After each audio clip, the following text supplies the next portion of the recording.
This is the War Room Roundtable podcast, the show that takes you around the world to share interviews with some of the most successful and relevant businessmen and women on the planet. Hear their stories and get the most important business lessons they've learned on the road to success, and get exclusive advice on how to implement their successes into your life and business.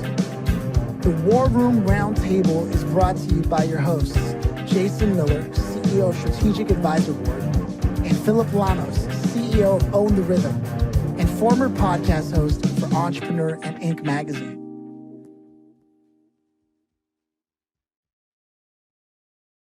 Welcome to the War Room, Amy Morin. How are you? I'm well. Thank you so much for having me. Yes, I am stoked. It's a treat. I think that we've had Cal on the show, and people don't know this, but I met you through Cal. And I was there during the recording session over at WeWork, I think it was. And just from that moment, what I had learned about what you're doing, I later found out that my own partner has read your book and is a big fan of it. And your story is so powerful. And there's so much to be said about the mentality that you bring to life that a lot of entrepreneurs I know can either relate to or benefit from. So I want to get into all that. But before we do that, one of the things we love asking around here to kick things off is, do you yourself come from a family of entrepreneurs, working professionals, creatives? What does that look like in your origin? Yeah, so I come from a working class family who was mostly government postal workers. Both my parents worked for the post office, lived in a town of like 3,000 people, where we had one factory that almost everybody worked at. So I had never met a business owner, but yet when I was a little kid, I used to buy stuff at yard sales and then resell it. And so I had a friend, we were in Girl Scouts for like a year, but she would sell like 1 million Girl Scout cookies, and I really wasn't that into it. But when you sell Girl Scout cookies, you get to pick like magazines or anything. So she got me a subscription to Entrepreneur magazine when I was like 8. And so I used to read that magazine all the time, and I would think, man, how cool is that? Like, I'd love to own a business, but I was probably in college before I really met anybody who was an entrepreneur.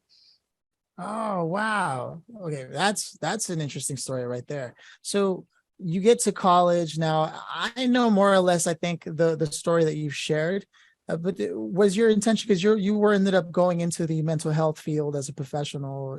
And so was that always your intent? Because now you have this business portion that I'm learning today, or did you originally want to be a business owner and you thought one of the best ways to do that is to own your own practice or something like that? Yeah, so I didn't know I was going to be a doctor. That was my original career aspiration and what I started majoring in college. But because I never really met anybody that owned a business, I didn't even really know it existed. And of course, the internet came out when I was in high school, so lots of new jobs were coming out. But the idea was like, if you own a business, maybe you buy the corner store in your rural town. But other than that, I didn't really know what options were out there, to be honest. So it didn't really occur to me other than like, oh, you can buy stuff and resell it. That's kind of cool. And it was probably... So when I first started as a therapist, I worked for other people, and I had looked into private practice as an option. But even then it was like, oh, that's kind of daunting to have to do your own billing and have all these people, and I don't know how to do it. So I'll work for somebody else first and maybe go into private practice later. But then I came up with the idea of launching my own business, which is an online jewelry business. It was a drop ship company. And it was by far the funnest thing I had ever done. Like the fact that, I mean, as a therapist, you only work so many hours, you know how much money you're going to make. I would wake up in the morning and people had bought jewelry on my online website while I was sleeping. And I didn't have to do anything other than put in their address, and the company who made the jewelry shipped it to them. And I thought, and I'm the middleman, and I can charge less than what the stores charge because I don't have any overhead costs other than my website. And it was like, I was so excited every single day. Like I would just leap out of bed and race to my computer and just like dance around the room to see how much money did I just make in my sleep. I couldn't believe it. And that sort of opened up this whole new world for me of knowing like, no, there are a lot of ways to make money in today's world. I love that. I did not know that about you. And that's really exciting to know, because what I know, right, I had no idea you were doing that.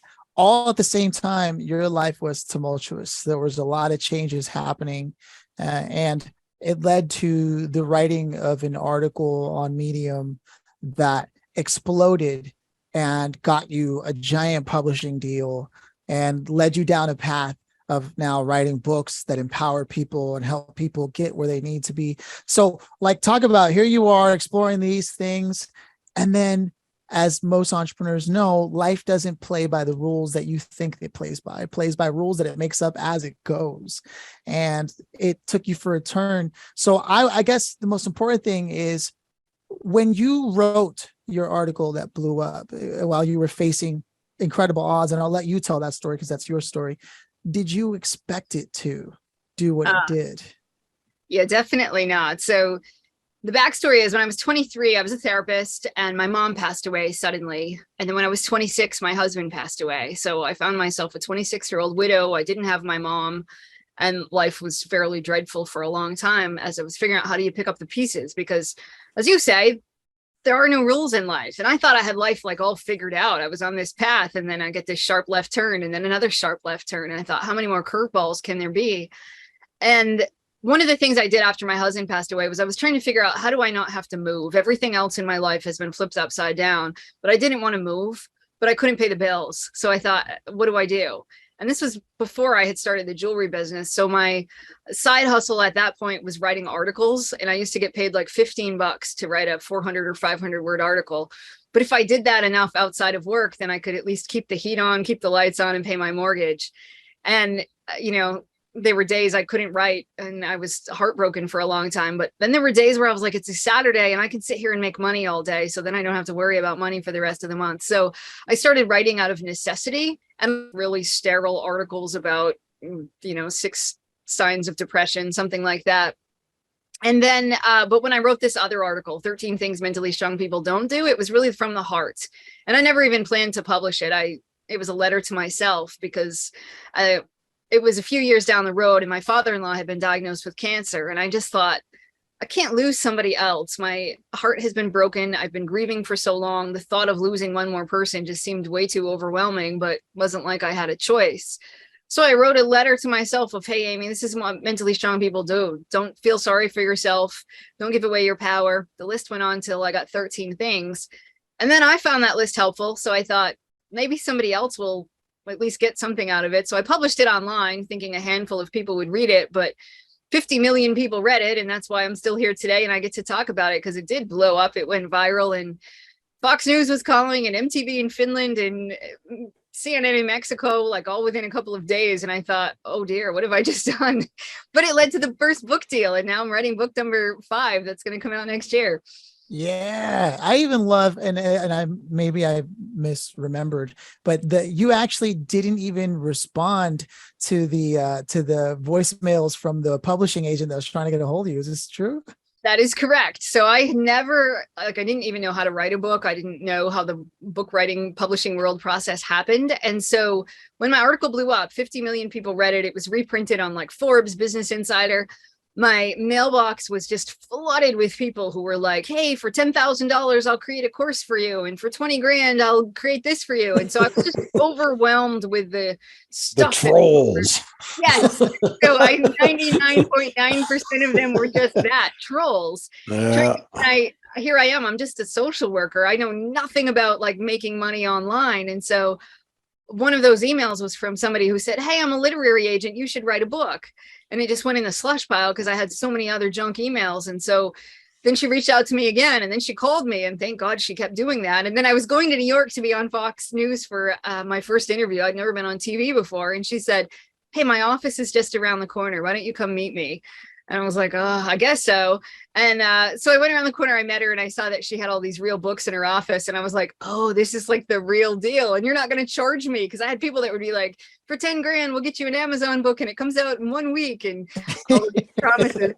No. And so thankfully she was the real deal.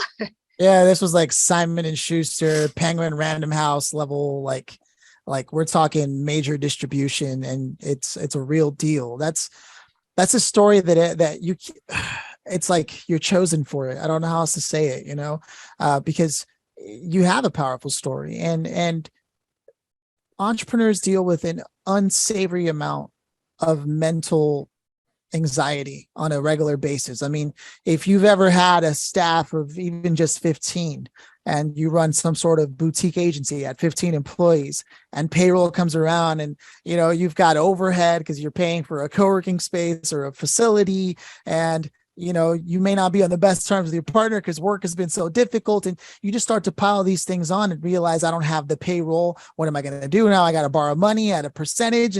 So you could just pile that on top of regular everyday business problems, like vendors don't respond to me on time. Their product quality control is terrible. It's affecting my business. So you can see how the list just piles on top of just how hard it is to be a human every day. Right. So your work and the books that you're writing and this workbook that I believe is in the works here, all of that is going to be essential for entrepreneurs that are learners, that do believe in self-development, personal development, and do buy books and do actually read the books, or even if it's audiobook based or something like that. So I'd love to know, because you've also started a podcast, or partnered with a podcast recently called Verywell Mind. Is this accurate? That's correct. Yep. And it focuses on broader things in that same mental health awareness and management scope. So I'd love to hear your thoughts on sort of how you think business owners can sort of take some of the work that you've done and put it under the context of, like, if you do find yourself crazy and shaking at the thought of how am I going to make payroll, what's one thing you would suggest would get them that mental strength they need? So mental strength, there's three parts to it: the way you think, the way you feel, and the way that you behave. So when something happens and life throws us whatever that curveball is, it's then about, okay, how are you going to think about this? Do you think this is awful, horrible, I can't stand it? So if you can't meet payroll, or you're like, oh my gosh, we're going to be bankrupt, and you're imagining yourself and all your employees being homeless next week, or to say, okay, well, realistically, what am I going to do? How do I solve this problem? And getting a hold of it. And then in terms of our emotions, we used to be like, well, your feelings have no place in business. Well, that's ridiculous, because we know that emotions play a huge role in every decision that we make. If you're anxious about something, even at home, like you and your partner got in a fight yesterday and you're kind of anxious about it, or you are worried about somebody's COVID test results or how sick they are, your anxiety spills over into work. So if somebody says to you, hey, I have this new opportunity, research shows you're much more likely to say no because you're anxious about something else, and we're really bad at compartmentalizing our anxiety. Or if you're sad, like, never negotiate when you're sad, because you'll take a really bad deal. When somebody offers you something, you're like, oh, I don't dare offer you a counter offer, because what if you say no, I can't handle it today because I'm already feeling sad. So just having some insight into how am I feeling right now and how might those emotions be affecting my decisions is huge. And then knowing, okay, well, how does it affect my behavior? You're terrified of not meeting payroll. So what are you doing? Maybe you're just pacing around the room. That does nobody any good to pace around the room. Or maybe you're calling people to say, oh my gosh, this is an awful situation. But so yeah, when it comes to our actions, knowing how do you take some kind of productive action? Pacing around the room doesn't help. Calling people to just rehash how horrible something is keeps you stuck. So it's about saying, what can I do to be productive right now? Figuring out a solution, making a phone call where you're actually looking at your options, or instead of blaming people for stuff, saying, okay, what can I do next? How do we move forward from this?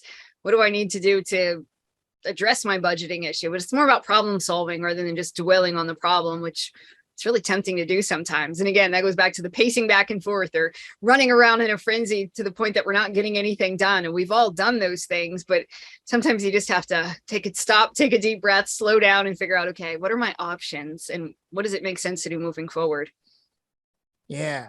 So that's something that we can all take. It's pretty practical. It's every day. And what's funny is a lot of this, it's not like it's rocket science. It's not a revelation. And yet those very same people that say it's not rocket science are the first to lose their marbles when they start getting all emotional, and they're like, oh, what's going on? And they start pacing. You noticed that too, huh? I notice that because I do that at times. And I've been guilty of being that person that will sit there. I'm not particularly good at asking for help or complaining. I don't tend to complain, but I will wallow in my own thoughts personally and be like, oh, I can't believe this is happening. And it's totally unproductive. And I know that.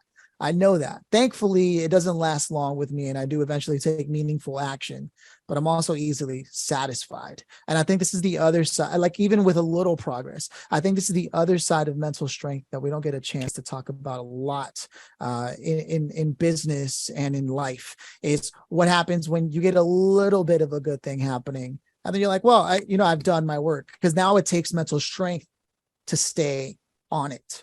And that's something that a lot of people don't really talk about. Do you have any experience or thoughts on that? I do, right? So we always have like that milestone that we're trying to reach, or we think, okay, we're all set now. Like I know with my online jewelry business, it'd be like, woohoo, it's all self-sufficient, nothing else to do. Well, then like my website gets hacked and I don't know what to do. How do you deal with that? Or yeah, we had quality control issues for a while, but I'm like, I've actually never seen these products, so I can't really answer your questions. Or people would start, people wanted a customer service line. I'm like, how am I going to staff this? I mean, so many questions, so many things come up, and to figure out how do you manage all of these curveballs, and then how do you balance being like satisfied? You don't want to be the person that's always chasing the next big thing, so that you can say, okay, I'm really happy with where I'm at, but knowing there are going to be curveballs. Then how do you keep pushing through too? As the world changes, you can't just sit back and say, I'm all set, my business is going to run itself for the rest of my life. You have to be involved. And as we know too, when you're an entrepreneur, like there's no 9 to 5 clock. And so some people get caught up in working like 24/7, 7 days a week.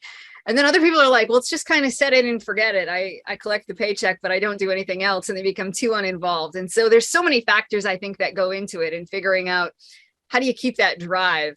Sometimes we lose sight of why we started something in the first place. And we forget why we were so passionate about it to begin with, because the stuff we actually do day to day, like running spreadsheets and stuff, is not really that exciting. And some of that stuff is daunting. So sometimes about delegating certain tasks. Sometimes you can just write down a list. Here's the top 10 reasons why I do this. And then on the days when you just aren't feeling it, you read over that list, and that can be really helpful too. Or the top 5 reasons why I quit the job I used to have so I could do this, just as a reminder of, yeah, it's not that bad.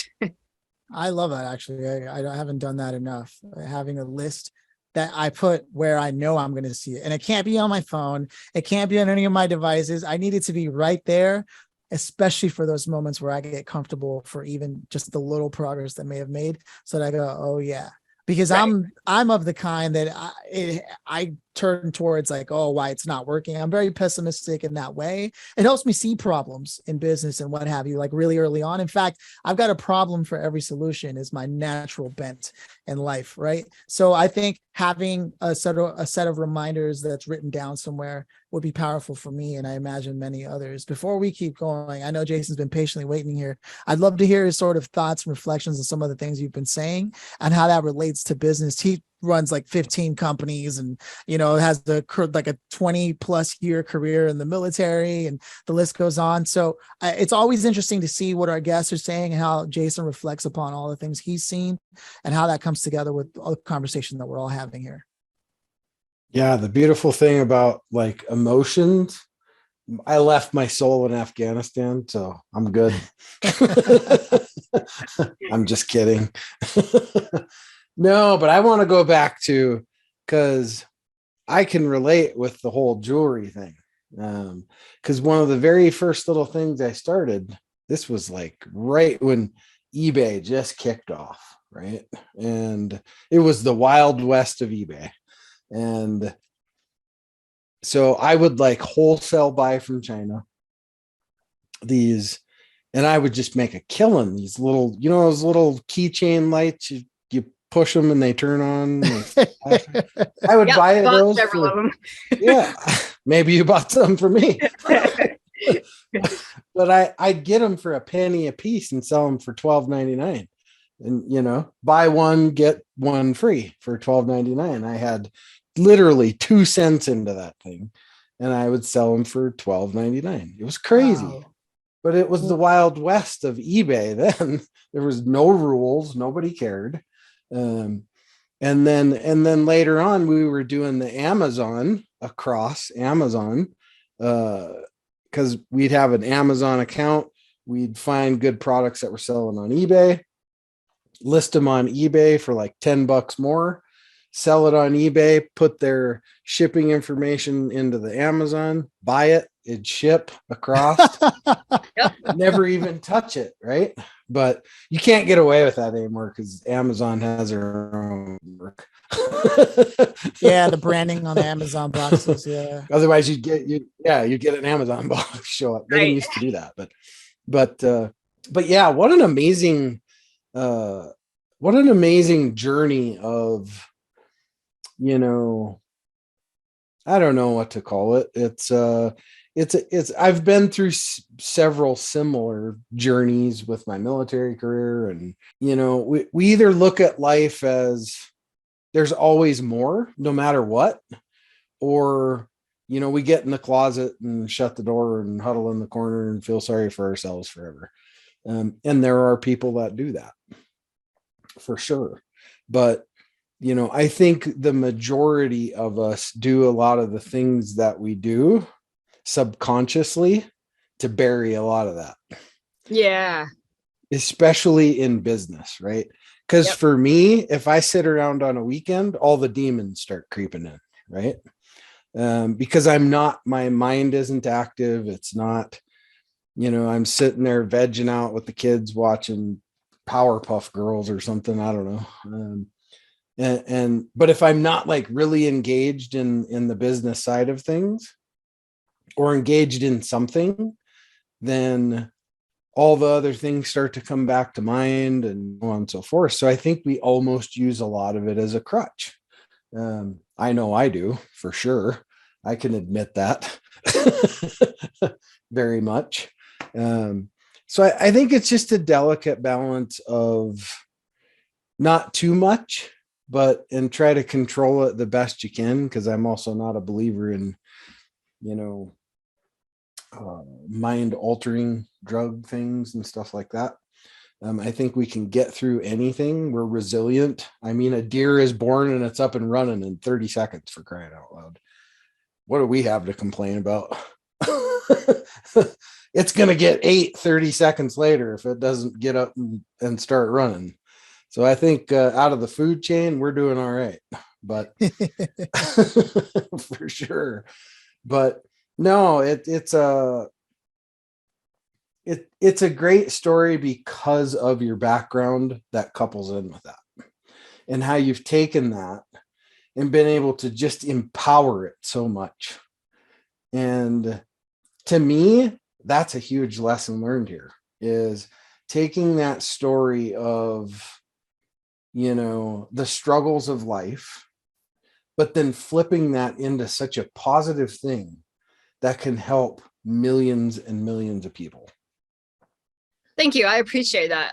My life is completely different than it was. So it's been just about 10 years since I wrote that article. At the time, I lived in, you know, a cabin in the woods in rural Maine, and I was a therapist. I now live on a sailboat in the Florida Keys, and I get to do a podcast and write more books. And like, this isn't the life I imagined, but it's a really good life. And, you know, while I wished I hadn't gone through those things, certainly I wouldn't be here today if I hadn't. So I appreciate all of that. And I liked what you said about how sometimes it like keeps the demons at bay. I think for those of us that like business and being an entrepreneur, it does keep our minds active. I know some of the hardest points in my life were when I like stopped trying to do new things. Like if I just tried to play defense, like, okay, I don't want to lose what I have, so I'm just going to sit back and like guard what I have in life, versus when I'm actively like, no. In fact, I was just having this conversation with my husband this morning, like, what can we do for another business? Like, I just get excited about life when I start thinking about that kind of stuff. Like, how do you grow? How do you get out there and do more cool stuff? And for me, like, I just love anything that has to do with business. And while I love writing and having a podcast and all that kind of stuff, so there's always new opportunities and things out there to do. And that's what definitely keeps me excited. Always eBay. Always That's right. You can always revert back. That's right. Plan F. It's so true what you're saying. I can't think of enough times that like, I've been a part of something. Somebody's in, like, it's all about the beginnings. I love starting things. The trick is like finishing and keeping things running, right? And again, this comes back to like the comfortable. I feel like the idea of being comfortable after you've reached a little success, whether it's you actually have exited a company or you did finish publishing a book, but like, so what? Now what? I'm not saying that it has to be a grind, but often that same thing happens even when you, okay, so I wrote the first draft of my book. So what? Now what? Right? Because then you're like, oh, I feel like I already did it, even though the job is half done, a quarter done. Yes. And I feel like it's the same mental mechanism. Would you speak on that a little? Yeah, I think so as well. And I've made that mistake many times. After I wrote my first book, because again, I was completely ignorant as an author, I was like, woohoo, the book's done. And somebody who was a New York Times bestselling author said, well, how are you going to market the book? And I was like, no, I have a publicist at the publishing house. They market the book. And he was like, oh, Amy, it's called the bestsellers list, not the best writers list. You now have to sell your book. And I was like, oh. So I think, so often we just like get to that, we like white knuckle it till we get to the first like finish line and we think, okay, I'm done. And then you're not done. There's always more to be done. And I agree with what you said, that the cautionary tale of you don't want to always be chasing the next big achievement. But on the other hand, to know like you can keep setting goals for yourself and to know like, okay, what am I going to do this month? What am I going to do this year? And when you do that, it just keeps making sure that you're growing, that you are learning stuff, because it's so easy to sometimes just sit back and be like, well, I already know everything, or I don't really want to do what it takes to get to the next level. Or we make excuses like, well, I didn't really want to be that big anyway, or I'd never want to, have to deal with all those headaches. So I'm just going to stay where I am.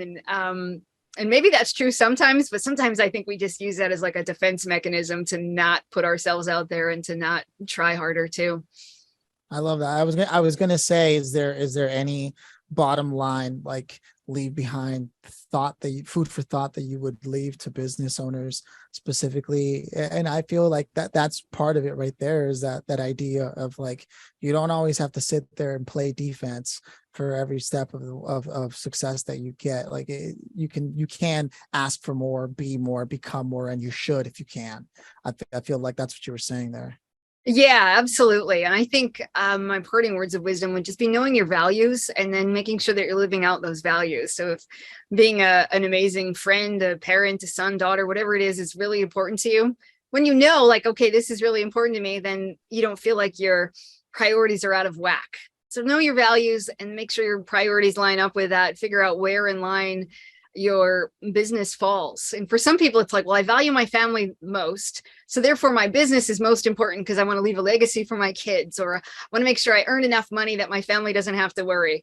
And if that's the way you see it, great. Somebody else might say, my business is number 4 on the list. It's all about my friends, my family, everything else comes first. If that's the case, that's fine too, as long as you're living according to your values. And so often we get caught up into mixing ours up with somebody else that we see on Instagram, and we forget what's really important to us. That's a big one right there. Great point right there. The Instagram family, right? Yeah. I've always refused to be that. I have a hard enough time just putting, this year for me was like my biggest year of just putting it all out there. I put my 32-week business course out for free on YouTube. And it just went bonkers. And all these things that, because I've always really considered myself the guy that works in the shadows with CEOs. And I quickly realized, well, it doesn't work anymore. You can't be that person. You have to be out to a degree, right? In the light where people can see you and go, oh, that's that guy that does that, or that's that gal that does that. And you have to cut through the noise nowadays. That's just the way it is. Yeah.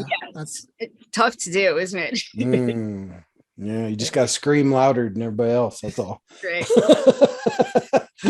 The next part of this conversation is really going to be us, number one, giving a shout out to someone that's made this conversation with you possible, and also the show itself. But then I also want to give you the red carpet afterwards to sort of talk about what you're working on and what you're doing before we begin to close things out. So just a big shout out to Melanie Cossan.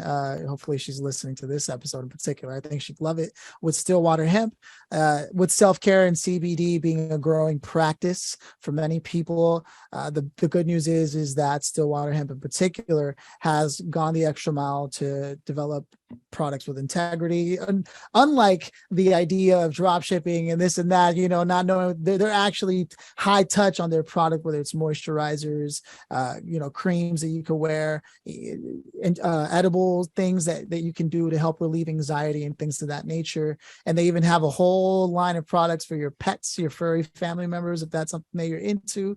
And if you want to go the private label route, they can help you with that. In fact, they'll even give you $100 off your first order if you tell them that you heard about them on here. But also they do have online and brick and mortar stores that is customer facing only.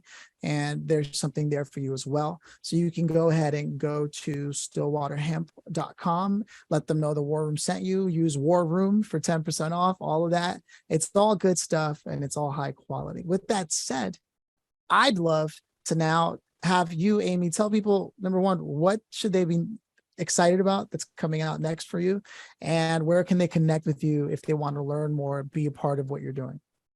So my next project is the 13 Things Mentally Strong People Don't Do workbook. Comes out in February of 2023. It's kind of a companion guide to my first book. And people can find out more about me on my website, which is Amy Morin, LCSW, licensed clinical social worker is what it stands for.com. And there's a link to the Verywell Mind podcast and my books on there. Yeah, no, that's exciting. I'm definitely going to take a look at that workbook, as I do feel like that's going to be a great companion to the actual stories and moments in the book and what it's about. In fact, I feel like more and more people should be journaling these days in a world where we're constantly just twiddling our thumbs, quite literally, on pieces of plastic and metal. There's something about what someone told me once. Sometimes wisdom bleeds through the ink. And I really feel, and I don't know if there's actual science behind it, that writing, there's something to that. That's like just powerful. And that workbook, hand in hand with the literal nature of your book and dealing with mental strength, it just makes sense. That's why I'm so excited that you're doing that. So the final question that we have as we close things out here, because you've dropped a lot of value on this episode, and we didn't even get a chance to go deep into your story and all the things, but we did enough to get the points across. So for me, it's just a curiosity that Jason and I have on the show. If you could have invited anybody, based on the things we sort of talked about with business, mental strength, your own personal life and some of the journey that you've lived, who would you have loved to have had here for this, and why them? I would probably pick James Altucher. Do you know him? Of course. I was on his podcast. It was one of the first podcasts I was on, like really early on. And we mentioned that after the podcast was over, I just kind of mentioned in passing that I had a dropship jewelry business once upon a time. And he said, will you come back on the show and talk about that? And it was really the first time I ever thought, this is a cool idea, a cool enough idea that people want to hear about it. And so he said, would you give away all your secrets on the podcast? And I said, sure. And he said, I guarantee almost nobody will call you or email you if we give you your contact info, because people want to do this stuff, but they don't want to do the work. And he was right. Like, we gave away so many secrets of how to do a dropship business and all of this stuff. And I think I had 3 people. He's got a huge audience, and probably 3 people reached out to me to follow up and say with questions, because they said they wanted to do it. But so I've learned a lot from him about being an entrepreneur. He always gives me 1,000,001 ideas when I talk to him, and so appreciate his wisdom. For people who don't know, he's the host of the James Altucher Show. He's got a whole bunch of books. His most recent one is Skip the Line. And there's an Amazon Prime TV show about his life. Super cool guy. No, yeah. If I ever get the chance to get a moment with him similar to you and Cal, I would take it in a heartbeat. And I've heard your episodes with him, and they are good. And it's so funny that's part of what Jason was talking about with it, putting his course out there and getting a lot of us in the community that we're doing also to put the stuff out there. You're right. You could give it all away for free, and not a single person would bat an eyelash. They'll go, wow, that's great. anyways, right? Right. Literally nothing will change. Only the people who are the exception to the rule will see that and go, I can't believe you're giving this stuff away. Right. Those are the ones you want anyway. Yep, exactly.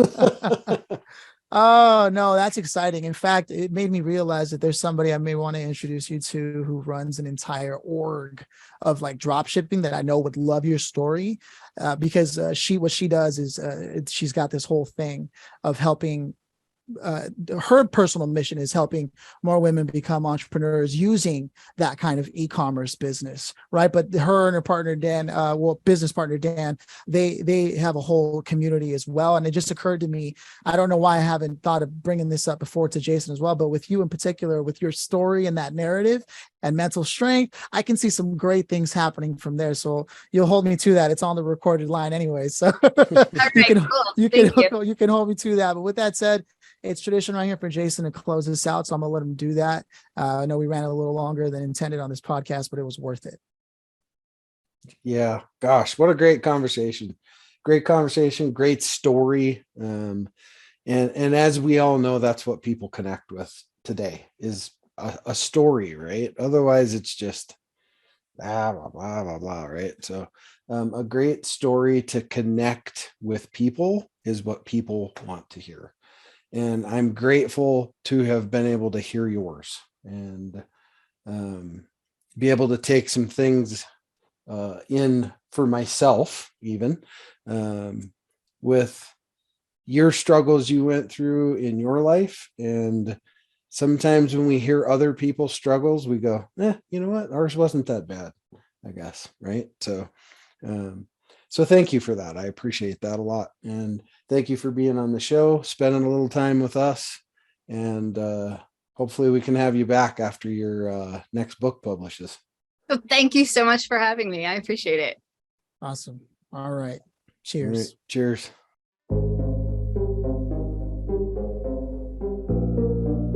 Thanks for listening to the War Room Roundtable with your hosts, Jason Miller and Phillip Lanos. Please leave your feedback and visit strategicadvisorboard.com to get the latest and greatest business advisement on the planet. Follow us on social media for updates, and always remember, if you can dream it and believe it, then you can go achieve it. We'll see you in the next episode.